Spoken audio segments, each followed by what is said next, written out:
Hey guys, Paul Kennedy here with another show again.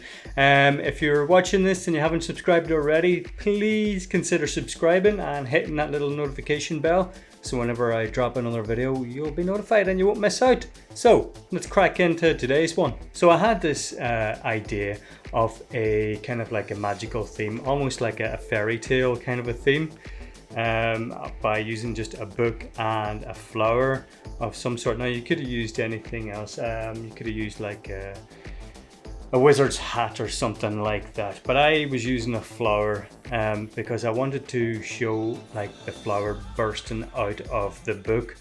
Now as you can see from the little background video that I was taking, I had my camera on a high shutter speed, so whenever I threw the clay at the book, it kind of like caught all the particles of the clay just flying all over the place. So it kind of helped out. I was trying to, like, as you can see, like I think it works pretty well where you can see the particles and everything in it and the flower just bursting out of the book.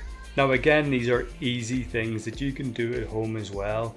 If you have like a DSLR camera or even your phone, because phones these days have quite a fast shutter speed on them, so you should be able to capture some kind of movement or particles in the clay, because you don't really want to catch the clay in midair spot on. You kind of want to see that kind of movement in it that you can see from here and around.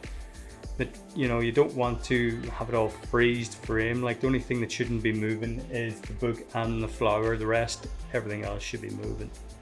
Now yes, this does get very messy, so be ready with the hoover, because you are actually throwing clay around the place, and also a book. Now make sure it's a book that you don't want to use anymore, or that's pretty easy. I think the clay, if it's dry enough clay or compost, you should be able just to brush it off pretty easily and your book should be okay. But if it's kind of damp stuff that you got from outside or anything, you can kiss that book goodbye. It will not be happening. Now if you're going to be using a flower, you kind of want a flower that's going to stand out. Now I used a sunflower because I think that they really do stand out. They're really big and I've got a good thick stalk, so when you're trying to balance it in the book or tape it to something that really holds it. A rose you may have a little bit of difficulty with. Let me say that again, difficulty with, because it's a lot thinner stock, but that would work as well because a lot of fairy tales and stuff like that, they do use roses in them. Now also the other reason why I took this at like a high shutter speed was because I could use multiple photos and I could overlay them, probably about 3 or 4 of them, and just use a masking tool then to mask out the clay, because obviously when you throw the clay, you're not going to get one perfect shot of clay being tossed. You're going to want you know, a few, because remember this is a flower that you want to like portray that is bursting out of a book, so you're going to need a lot more clay going all over different directions.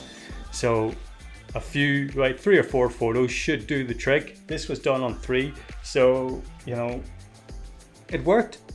So guys, if you enjoyed today's video and you might have learned something and got some bit of inspiration from it, drop a comment down below, give it a try yourself, let me know how it worked out for you, and subscribe as always, and until then, I'll see you in the next one.